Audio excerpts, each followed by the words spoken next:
everyone, I'm Elias, and I'm starting a channel.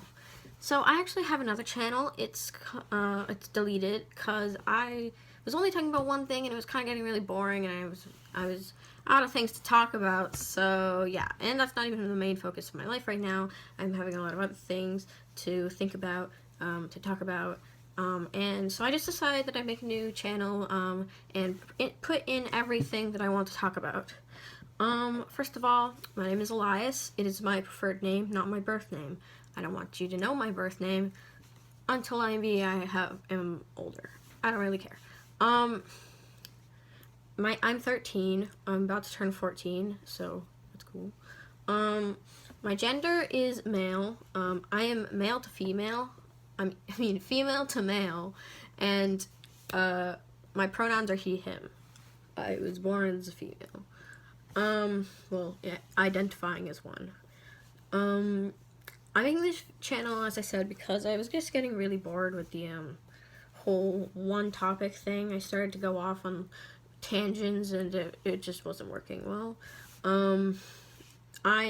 This channel itself is going to be a educational channel about mental health issues, the trans community, and my art, because I'm an artist. The person who inspired me most to make an educational YouTube channel was Disassociative Did. She is someone with dissociative identity disorder. She's a wonderful YouTuber. She's trying to destigmatize the stigma that is surrounding dissociative identity disorder. She also talks about some other mental health issues, so I thought, you know what, I really want to help people just like she's helping other people, so I started this channel. This is the first video, as you all know, because if you go and look at my channel, there's literally only one video, and that's going to be this one. So what I have and why I'm talking about mental health. Recently, I felt this in my whole life. But quite recently, I've been talking about it, and I'm getting treatment for it. I have schizophrenia and a borderline personality disorder. Very mild, though. So, all in all, I have a schizoaffective disorder. There are 200,000 cases of schizoaffective disorder in the U.S. per year. So, I guess I'm part of a pretty large number. What schizoaffective disorder is a disorder that affects a person's ability to think, feel, and behave clearly. The exact cause is unknown.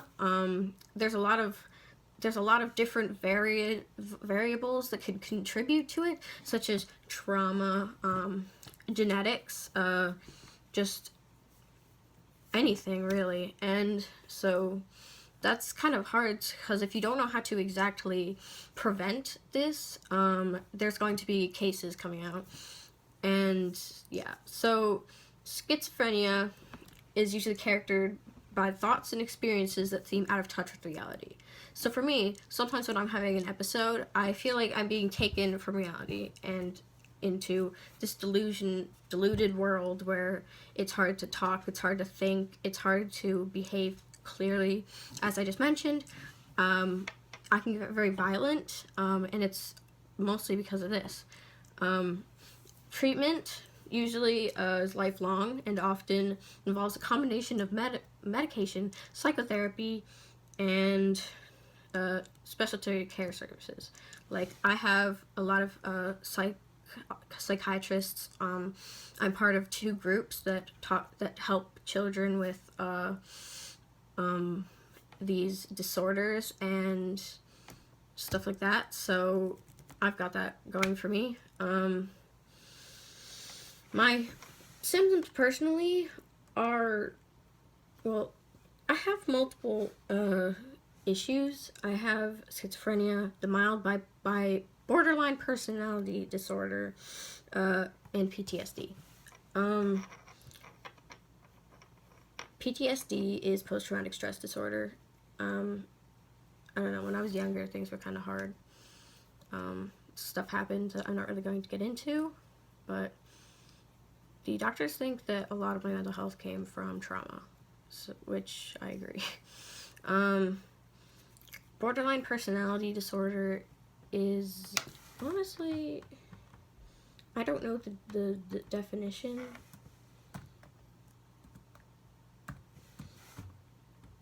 Alright, let's read.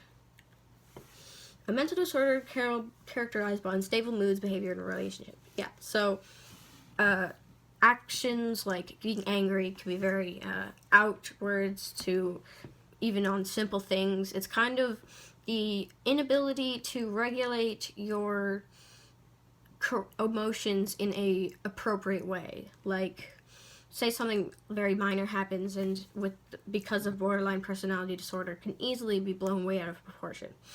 Take everything I say with a grain of salt because I'm not a doctor. I'm not really a person who knows about borderline personality disorder. I know about schizophrenia and PTSD, but I really don't know much about borderline personality disorder. I was diagnosed with just the symptoms, but not all of them, so I have a very mild case, and the doctors said that it would just be added to my charts because it just happened to be something I have. But it does not affect me in a very profound way. I can admit I get upset a lot, and I cry a lot, and there's that, but I think that's affected by the personality disorder, but I don't know.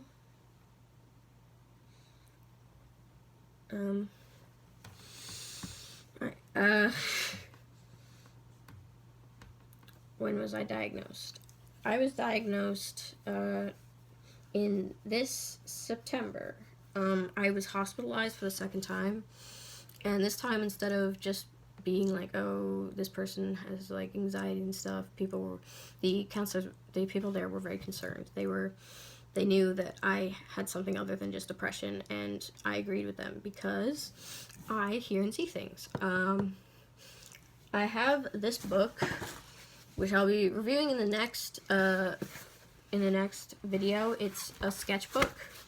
I have written down everything about my hallucinations, my delusions in there, and I will be making a video of that, the next one, where you can meet all the voices in my head and also talk about the things that I see.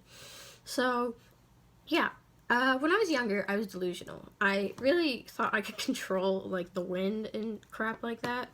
I still have some delusions that come on when I am having an issue, psychotic episodes and such, and it's like being taken out of reality, and it's really honestly quite bothersome. When did this start? This started when I was really young, like maybe at like age 7. Well, no, probably younger than that. I was probably 5 when there was a lot of violence in my house, and suddenly these things, I would see them and I didn't know what to do. I hid it for years because I was one of those kids that knows exactly where you get thrown when you say, oh, there's monsters in my room and I can actually see them. Because it wasn't like, oh, I feel like there's monsters around me.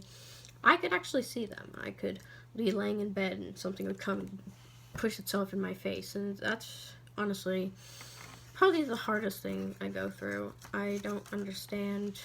I'm on so many meds and they're doing absolutely nothing. But there will be a talk about getting this older drug that is used, that most of the time after, if all these meds that they give you that don't work, they give you that one and everybody's fine. The issue is I'd have to get blood drawn 4 times a week, and constant muscle checks. So that's really annoying. This channel is going to mention a lot of that, and talk about gender stuff, because I was born identifying as female. I had female genitalia, and it was not right. I couldn't live like that. It was awful. So that we'll be talking about that. I want to make videos like reviewing things that I did. Same reviews that I did on this other channel, although I have some new things that I want to talk about. I have new prosthetics and stuff, and despite being young, I really wanted to have the masculine stuff. So, yeah. I'm an artist. A lot of people think I'm good at it. I don't really know. I think it's fine. I like digital art and regular art. Like, this is a drawing I did. A painting, I mean. I have others, but I don't really want to show them because they're quite shitty. Yeah, this channel, I'm hoping it will be educational. I'm hoping it'll be funny. I'm going to do an interview with my dad about what it's like to live with a child that has this disorder. And yeah, you'll probably see him on quite a few videos. My dad keeps me safe and away from sharps, and keeps me away from my mother, who is not doing well. Speaking of the trauma. So yeah, that was my first video. I hope the end didn't get too boring. I might cut this part out, but I don't know. Anyways, Eli's out.